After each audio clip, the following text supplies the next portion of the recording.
Okay. So this is a map. You guys see the map of the route? Okay.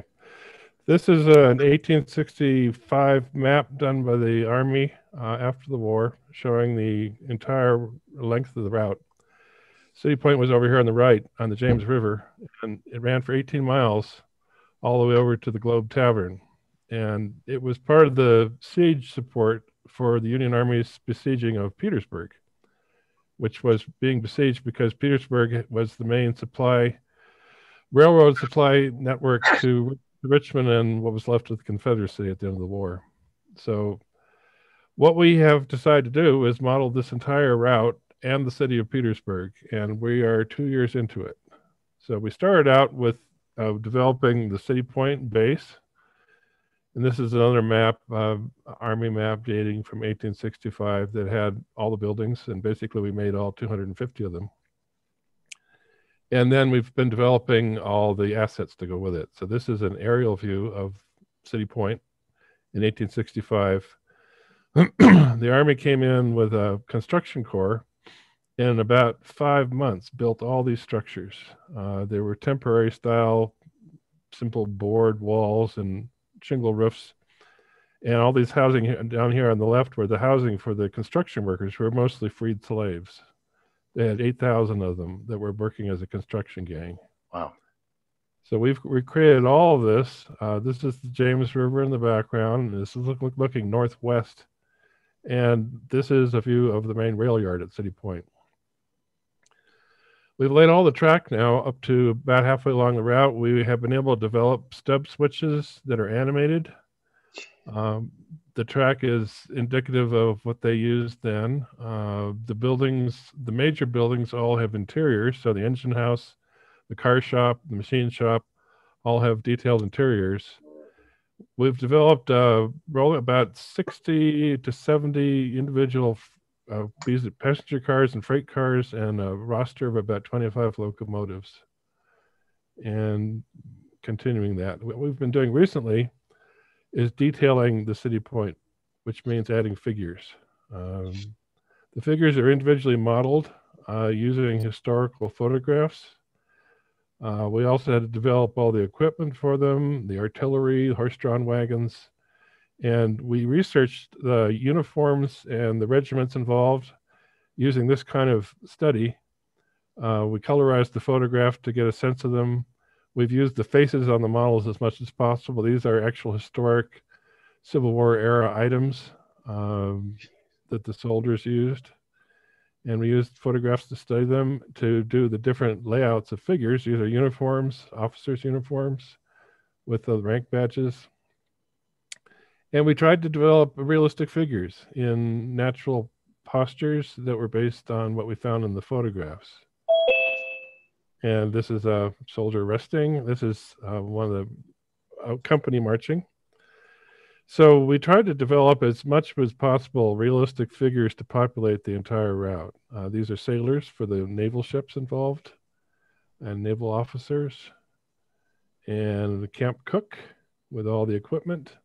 This is a special campfire arrangement that was developed by the French Foreign Legion, early antecedents of it. And they were used in the Civil War because they could hang various sized kettles very easily over the fire. Try to do details of daily use items. This is the washing machine of the era.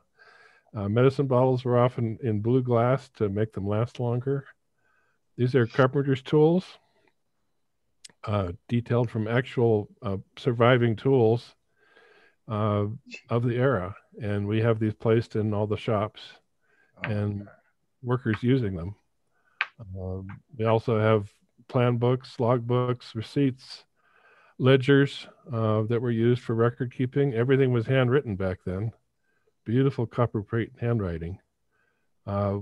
Civilian figures we've developed. And this is how we populated the route. Basically trying to bring it to life as much as possible. This is a worker painting one of the headlamps. This is their style wheelbarrow at the time. So we just basically try to get as much detail as possible of all kinds based on photography. And a lot of the textures that were developed for the landscape were actually drawn from real photographs. We have a very skilled scenery maker. Our master engineer, Tim Muir, has made all the locomotives and the rolling stock. The first locomotive he made, which was prototypical, took a year. Each of these takes hundreds of hours because they're completely accurate.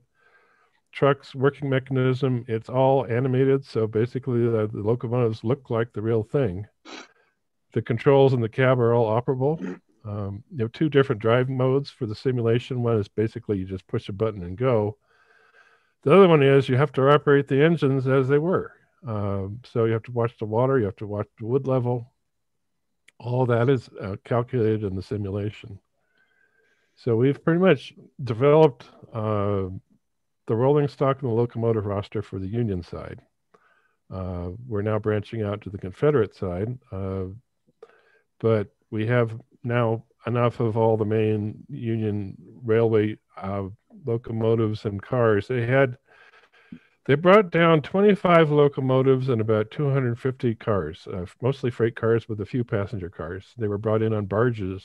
A very inventive system they had. And they had a full engine house here, which could maintain and repair just about anything. They also built some cars there because, as you probably all know, freight cars didn't last very long back then. This is one of the turntables on the route. There were 3 turntables on this route and 3 more in Petersburg, which we've all modeled. The turntables operate. So basically, you drive the train on there and you spin it around. And this is the kind of detailing that Tim's been able to get into locomotives. He's an amazing digital artist. He's been doing these for about 30 years, and he's probably one of the best there is in the world now at recreating these. And he's used plans and photographs, and he's very knowledgeable about how the steam engines work, and he gets them as exactly as possible. John Ott's been helping him a lot. One of the biggest challenges is figuring out the livery, the colors of things, and what to do. And so we try to get that as accurate as possible. This is an overview of the turntable I just showed you guys and some of the rolling stock. We have based every one of our freight cars on a photograph. So they're all based with the road markings exactly as they were, as much as possible. And this is an overview of the harbor. The shipping, they had over 200 ships come in a day because they were supplying an army of 160,000 men. And so these were all the warehouses that contained all the goods. And then the railroad would take the goods along the line to the army where it was besieging Petersburg. So we had to model all the shipping as well. And the shipping now all has crews and sailors, and they will also be animated. In other words, you'll be able to sail or drive the ships on hidden rails under the water. So over here in the distance, you can see some of the monitors. Mm-hmm. We plan to have some of the naval battles that occurred up the James River.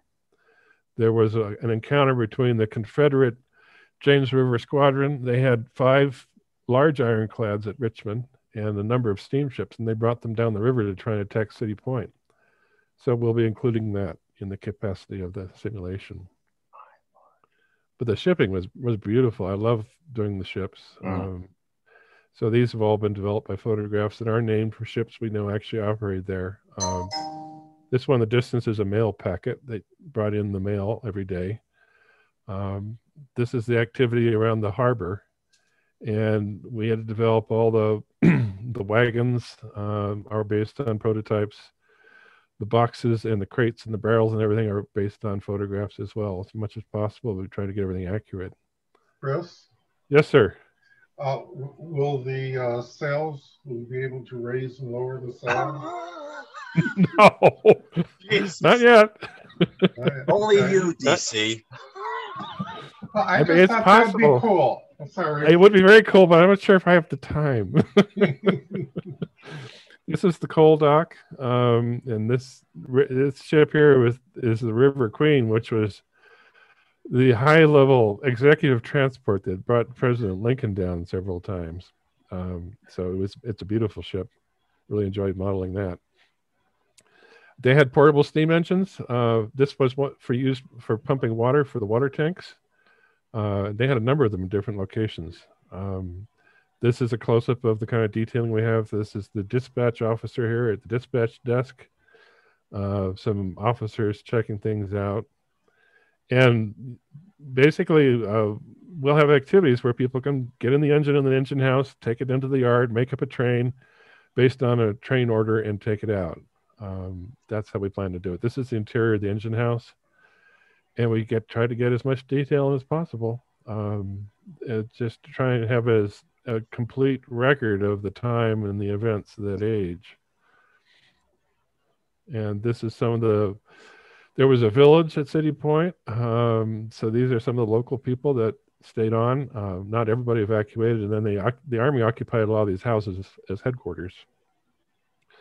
This was the post office here. They got a lot of mail in for all the different regiments in the Army. And so we detailed that out. They posted the death lists in the New York Times every day, and they would put that up at the post office for everybody who had been killed in the war. And this was an actual photograph that we worked from. So we worked from photographs and drawings as much as possible. This is heading out of City Point along the line, and we had the challenge to recreate the Army camps and the feeling of what the Army was like without putting in hundreds of thousands of people. So we had to kind of figure out the scale of it, and adding the figures and detailing this out is what we've been working on for the last number of months. This is a typical Army camp with the different styles of tents they had. And the foreground is a work train, the kind of cars they developed for moving stuff along the line and doing repairs. These are winter housing, winter cabins, some for the Army and some for the workers. What they called, the freed slaves were called contraband, and they flooded into the camp area and were used as labor. So the train runs along the line, and just a few more details of the figure work we did, just to get the feeling of the life back then and the detail of what the whole thing was about. We also added cavalry. So we have all the different horse regiments. This is a blockhouse that was built. There was an original railroad there that used to ship tobacco out. They took up the tracks, the Confederates did, to repair some of the Confederate lines. So the Union had to rebuild the line. And this brick building here was an original engine house that was converted into a blockhouse by the Union Army. So we modeled that. This is there were many, many defensive forts. So we've modeled all those as well. These are siege guns, heavyweight artillery, all based on original plans and patterns. We added all the artillery elements. This is an artillery regiment camp with some of the different. They had 3 field guns. This is a number 3 gun. This is a number 2. These are some of the caissons here. And over here on the right is the blacksmith. Each artillery company had its own traveling forge. So this is the forge here with the farrier and the blacksmith in operation. And we modeled all the elements of that using historic photographs. They had about 120 horses with each artillery regiment. Each horse had 4 hoofs. Shoes lasted maybe 2 or 3 months. So they were shoeing horses all the time. So this is the range of models for the blacksmith forge and different. This is in use, this is parked, and for transit. And so all this stuff had to be modeled. We also included the ambulance services. These are wounded soldiers being evacuated on steamships that came down to the hospital. These are the ambulances would bring them to the railhead. And there was a very large hospital that could take 10,000 patients. And so it was very successful. This is one of Tim's trains. It's locomotive and different freight cars heading out down the line. And these are some of the steamships that will serve the hospital. And we built these based on photographs. So these are actually named for the ships that were there. And we have the history to base all that on. They used pontoon bridges a lot. So back here in the distance is one of them. And they had these boats for travel on carriages. They had wheels they could put on them. So we have those modeled and included in the route. This is an unusual early truss bridge, upside down truss bridge, developed by General Haupt. quite unusual and kind of experimental, but it worked. So we modeled it. We were developed. This is some of the work that Steve Thompson, who is our major landscape modeler for the route. We have a team of about 5 of us. And so he's developing the landscape here in the distance and experimenting, building a camp down there below. This is one of the military lumber mills along the line. As the line headed out from City Point, they had a lot of these different depots. And they cut wood for all the ties on the railroad and all the lumber construction in City Point. They cut the wood right there for a lot of it. So that's modeled there. And this is a view looking back at City Point and then the lumber mill. We tried to make it look as realistic as possible. So lots of figures, people doing things. And there's sound effects whenever necessary. All along the line were major supply depots, because they had to feed all those soldiers every day. So the trains will be operating and servicing the depots all along the line. And that was a big part of our work for the last 4 or 5 months. We're detailing all of these, adding the figures, getting the ambiance right, and just trying to give a feeling of it, because each of these models has a digital impact on the simulation. So you have to balance out how much you put in one area. So we tried to give a feeling of it being very busy and occupied without overwhelming the game engine of the sim. We're including all the civilian farms and towns and villages along the way. So this is a typical southern farm of that era, with all the equipment and buildings and typical daily life on the farm. These are all digital models that we've made, or members of our community have made and shared. We're making all the housing based again on photographs and plans as a typical southern farmhouse. And we're trying to develop different ways to make the camps realistic. So Steve, our scenery guy, has been developing animated campfires. So this was the first stage. He also got smoke coming up from the lumber mill. And this is another stage of his smoke development and developing the camps. And he actually got to work at night. That's a nighttime campfire where the sparks actually come up and the stars. Steve is a master at this kind of work, because all this, you basically have a very plain surface to start with. He has to make all these textures and the trees and the vegetation and figure out the landscape. We have what we call DEM files, which we get from the ES, so we can actually have accurate geography, but we have to illustrate it. So he develops all these textures along the cliffs and the overall landscape, and he's really, really good at it. He's a wildlife photographer of great deal of experience. So this is City Point, which is pretty much done. We're now working into other areas, but this is how he develops the rivers. He does beautiful work with the water and the rocks. This is a small bridge in Petersburg he just did yesterday. So we're now starting on Petersburg. Petersburg was a town of about 20,000 people, and we plan to model the entire town. There was a lot of good photography done just at the end of the war. This is a series of photographs that Brady took, and we're using this as a reference. This group of buildings here were the engine shops of the South Side Railroad. There were 4 major railroads that came into Petersburg, and we're going to include them. What we do is we take these landscape photographs and we identify all the major buildings. That's what these markings are. And we model them.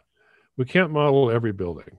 So we do the major landmark ones, and then we fill in with generics, all the other ones, as much as possible. This is a map of Petersburg that was done by the Army in 1865. So the main city is here.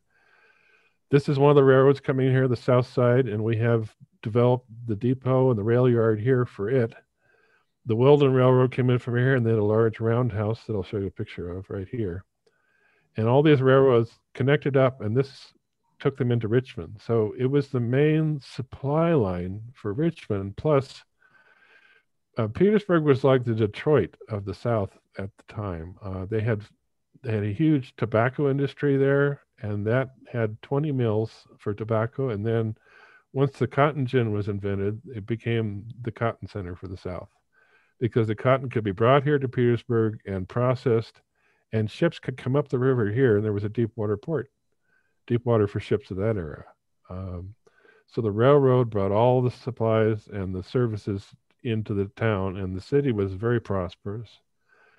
The Union Army, the siege lines were curved around the city about like this, and that was what this whole siege of Petersburg was about: was the Union Army trying to break the railway lines, and the Confederates trying to stop them. So we're going to model that as much as possible. This is how we do our modeling. Steve lays down the map you just saw on the landscape, and then he lays in the track. And then once that track is in, then we can start developing the landscape. This is one of the main railroad bridges that went from Petersburg to Richmond. And this is a lithograph we found because the bridge was burned at the end of the war. So we're very fortunate to find a lithograph of it. And this is how we marked out the path of a bridge on the map. And this is the bridge and constructed. They used covered bridges a lot to protect the bridging, make it last longer because they didn't have creosote for the wood. Another resource we used were historical photographs of some things that we didn't have much else information on. We have one very interesting photograph that was taken in this little spot here, looking up the river. Pardon? So I was just laughing at that Flea Island. God, you can imagine what people went through. Sorry. Well, actually, this was the very first trading post was for Petersburg. It was a man named Peters. He had a trading post for the Indians. That's how they got the name of the town, was on Flea Island. But there were railroad bridges here and here, and they were burned when the Confederates retreated. So they parked trains on both those bridges and set them on fire. And this is the train wreck right here. And the bridge ran across the river here, and then on the other side to those engine shops I was showing you before. So we used the maps and the photographs to lay out the landscape. And this is what those bridges look like in our route now. So this is what Steve's been able to develop. Oh, this is very recent. This is in the last week we've been developing this. And this is what the train looks like coming through the bridge. This is another of the main bridges from Petersburg that crossed from the city of Petersburg over to Richmond. This is the Confederate Army retreating over the bridge, which they burned after they got across it. And this is the model of the bridge. And that I just finished 2 days ago. So these are the curved bridges I showed you before. This is the big one I just showed you, and the one that was up above in the lithograph. And this is the South Side Rail Yard, which we've developed for the South Side Railroad. We found track maps of the rail yard here. And because we had the map, we were able to lay out the track, which is here. And this is the bridging that goes across. This is a beautiful model of the depot made by Wayne Campbell, who's the master modeler. This is a photograph of the yard. This is the train shed. They use train sheds a lot to protect, especially the passenger trains. This is the freight depot. And this is the yard. It has showed you that we've modeled.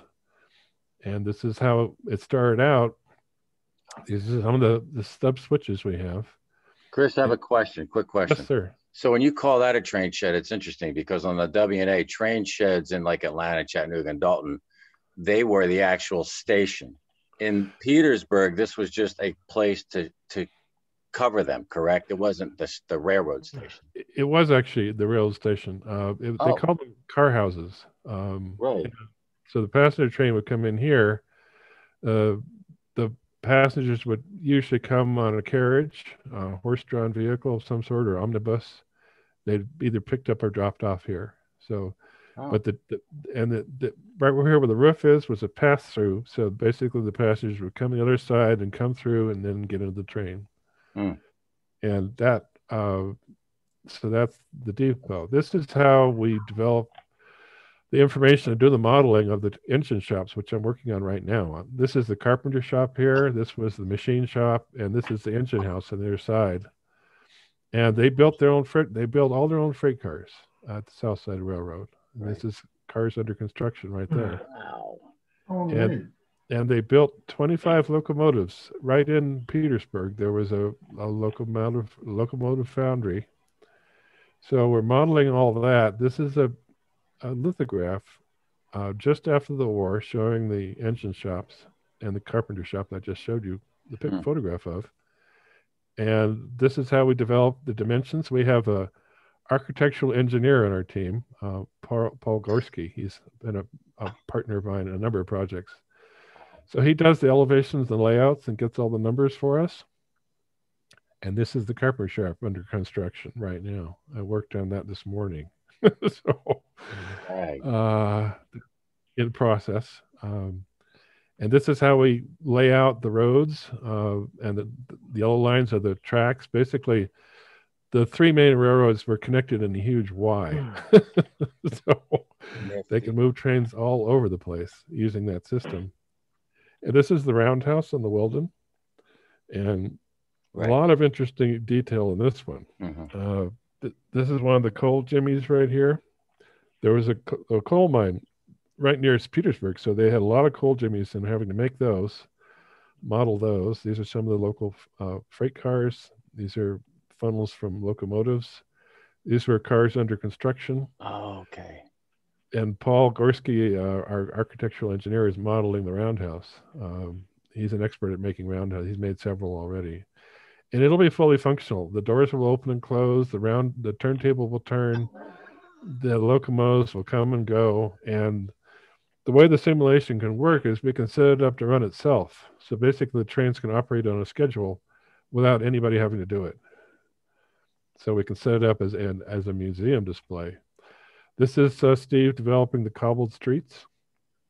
All the streets downtown were cobbled, and he had to develop these textures from the photographs, and he did a beautiful job on it. This is the rail yard I just showed you with the depot and the car house and the track layout. This is another model that Wayne did, who did a beautiful job on this depot. I show you some close-ups of it. This is the main courthouse in town he did for us. And this is a photograph of the depot just before the war. And the wagons would unload at this side, and on the other side was where the rail yard was. And this is his model. He's an incredibly skillful modeler. Jesus. It's just incredible what he can do. And, having this level of modeling for the key buildings is just a godsend. And that's his work on that. And this is our first Confederate locomotive that Tim developed, the Lady Davis. We know the names of all the locomotives of all the major railroads in Petersburg now. We don't know much about the livery colors or details like that. We know some, enough to, I think, to do. It's just very hard to. No engine, and it was captured, renamed the Lady. Oh, yeah. I didn't know the details of it. I just know that this was, but it's a beautiful engine. Quick question on that engine. So Al Mueller had the Lady Davis, and I think he painted his like a purplish. Was that plausible? No. No, black was right. Yeah, none of them were extreme like that. The red and white was popular for the Weldon Railroad used red and white. The South Side was, we don't know for sure. But Tim is very conservative, and he works closely with John Ott because purplish color would be the Russian iron. Specifically, no, that's another conversation. Actually, it's more than the iron. So this is where we're at right now, and what we're working from, and that's it for now for me. That's all. Sorry. Very good. I got to tell you, every time I see numbers like that you got on there, and when Charlie shows his numbers, I always break out into a rash. I mean, numbers just freak me out. I tell you, the skill level, I mean, it's remarkable. The amount of research is extraordinary. And then the programming that you guys have done to replicate the authenticity is off the frickin' rails. We will be sending this to the Smithsonian and to the National Park Service. The National Park Service has been working with us and helping us. They've shared some of their documents with us, which has been a big help. we'll donate this to any historical association that wants it. For private use, I think we'll have to make it payware. Good. Because it's cost a lot of money to put it so far. I can't imagine you'd ever recoup the money. I mean, it sounds like this is a big labor of love. No, it's been funded privately, and out of good. interest for the history. And so it's an honor actually to share this kind of history because so many people contributed to our country at that point. Right. On both sides. I mean, both the Confederate and the Union side were very sincere about their beliefs and their efforts. And that's why we decided to model both sides as far as the railroad activity. Very, very few people have ever modeled the Confederate railroads digitally. Actually, none. We're the first ones. Right. So it's a lot of work. Next, you'll do the Western and Atlantic, of course, right? We just need a couple more years first. Charlie? Yeah, Chris, that's just unbelievable. But I think the last time you were on, I asked you about whether Macintosh computers would be able to view it. We're at this point, the simulator we're using we started out with Microsoft Train Simulator. It's now been upgraded to a community developed version called Open Rails. Once we get this done, then we're going to convert the whole thing to a system, a train simulator called Trains. And Trains does allow Mac, a Mac. So we will get to Mac. We will get to Mac, and that's actually a better graphic system, so it'll have even more detail. What we're achieving here is only because we have really incredible people like Steve and Tim working on it. Because it's very hard to get this kind of detail into this it's an older program. It's like 12 years old now. Hey, Chris, here's yes, kind sir. of an off-the-wall question. I don't know why this occurred to me looking at those beautiful buildings stuff. Do you see kind of a spin-off business that could help fund this effort by producing three-dimensional printed buildings and structures and other accessories? Yes. Man, I see some stuff there that would just be fantastic on people's layouts. Anything that we've made. That was a question I was just going to ask. Yeah, anything we've made, I want to make available to anybody who's interested in whatever format they want. And it'll be affordable. It's not going to be sky high. It'll be reasonable. And that was my goal because it'll help, like Tim, who makes the locomotives. I mean, none of us are wealthy. He could use the help, and so it's a way to share. Where's your grants come from? Me. Oh, gotcha. Okay. Cool. I'm the funder. And I pay a reasonable salary to these guys because they need it. But they're the best, and you have to pay for the best. And I wanted to do, it's my contribution. My family has a lot of American history in it. My great-grandfather was Abraham Lincoln's law partner. Oh. And I care about her. I care about our country and our history. Yeah, he was a family friend. He used to come to the house in Chicago and visit. So it's a way for me to honor my heritage and our heritage. I can't think of a better way to put where to put it. I'm certainly not going to put it into anything else silly. Yeah. So, none of us are here forever, and history is more and more important. I feel looking at the world around us, I see a lot of people aren't learning from it. So, I think Walter has a question. I had a couple. Yes, sir. Would they fill the water tanks by that wagon you had, like a water wagon, like go to the ocean or the river to get some water and fill the tanks? Or how did that work? They use those portable steam engines. They use gravity. The engineers would find a water source. They use siphons of different kinds. They're very clever.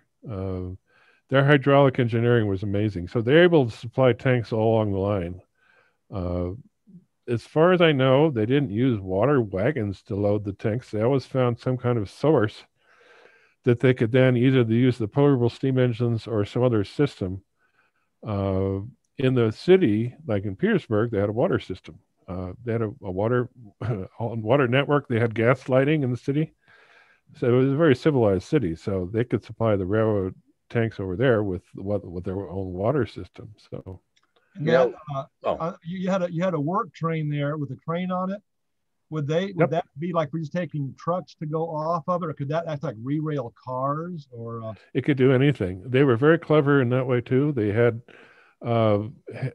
wooden hoists that were very highly mechanized with pulleys that could lift a boiler out of a locomotive, and that was a portable version. So yeah, it could. Wow. And they had racks. They had trains that went off the tracks into the rivers and stuff. So Chris, they had to have heavy. Yes, sir.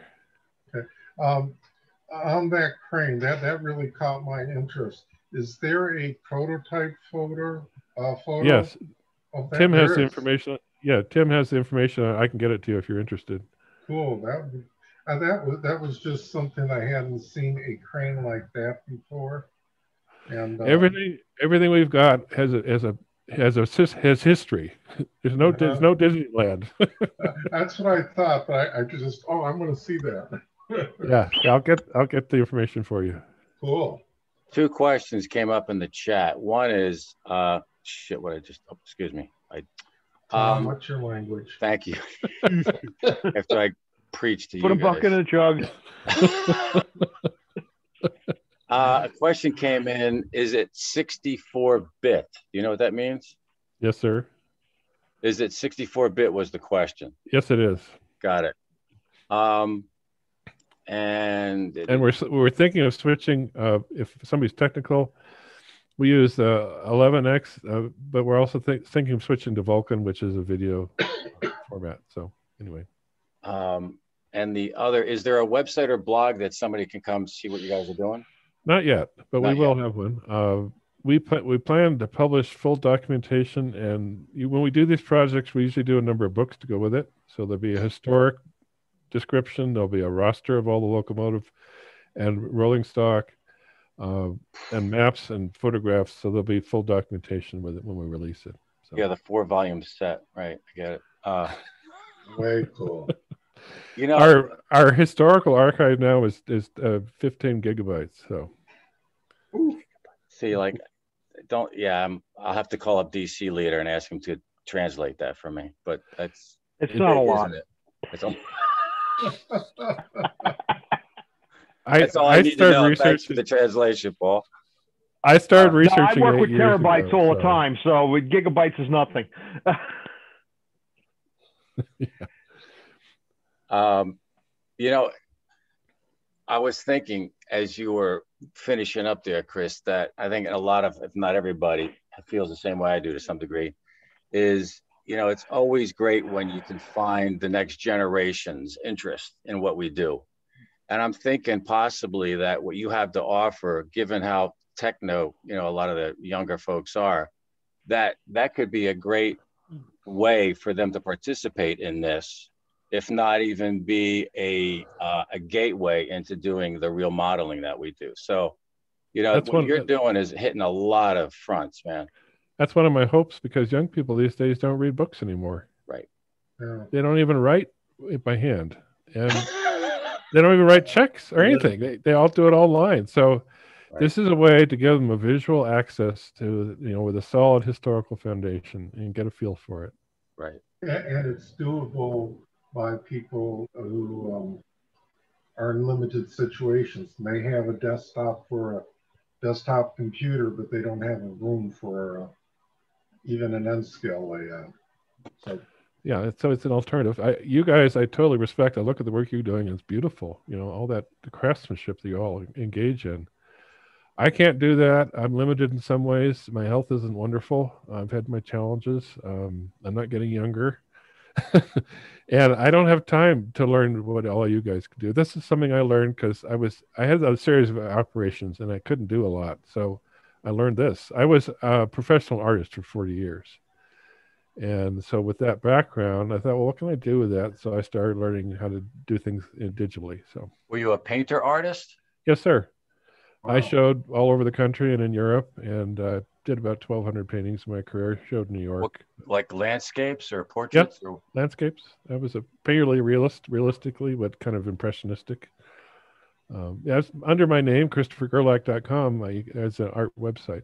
So cool. Everybody's curious. But this is a new form. It's creative. It's fun, but it's a lot of work. I mean, it takes me 8 to 12 hours to do a building. And then, well, if you think about it, that's not too bad if you had to build it as a kit. Oh God! Yeah. Some of the stuff I see you guys do is just beautiful. It's just amazing. Thank wow, you. I couldn't do that. Yeah, I'm a junior member of the firm, but I'm very honored to be here. So, well, we're honored to have you. Thanks so much, man. Thank you. My pleasure. Any last comments or questions for Chris? Well, I have one thing for Chris or actually anybody else. A while back, I really want to make a cotton press because I was impressed with how they dump it all in and make a cotton bale. Yeah. Anybody, either digitally or in modeling, has anybody ever made a cotton press? Jerry Dykstra. Jerry Dykstra's got the plans. He's got the whole thing, so you could actually build it as a kit. Really? Wonderful. I well, I don't know if it's a kit yet, but you can certainly scratch build from his plans and drawings. Absolutely. How do we get them? Oh, let me check Jerry. They might be on our site. But let me contact Jerry, Chris, and I'll put him in touch with you. Because we want to put, we're going to build the cotton mills, and we want to put the machinery. Want to put the machinery He's the in guy. Yep. Okay. Fantastic. He has all the historical drawings. Thank you. Yeah. Perfect. Wonderful. Yeah. Thank you. I've seen some cool horse-powered ones where they have a huge screw, and the horse will go around and screw it down. Goes around. Yeah. Cool. Yeah. Right.